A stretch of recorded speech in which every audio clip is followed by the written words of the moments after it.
Your guests will be transported to the south of France with this healthy, refreshing, and delicious plant-forward dish, Provençal Tartine with Ratatouille and Goat Cheese. Let me show you how to make it. Let's start by preparing the ratatouille.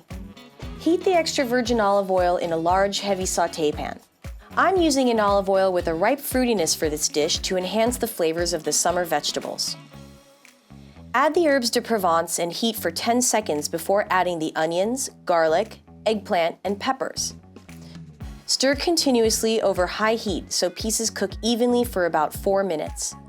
Continue to cook until the onions are translucent.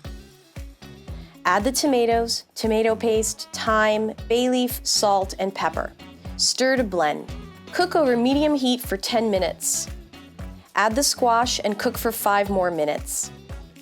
Remove the bay leaf and the thyme sprigs. Set aside to cool slightly.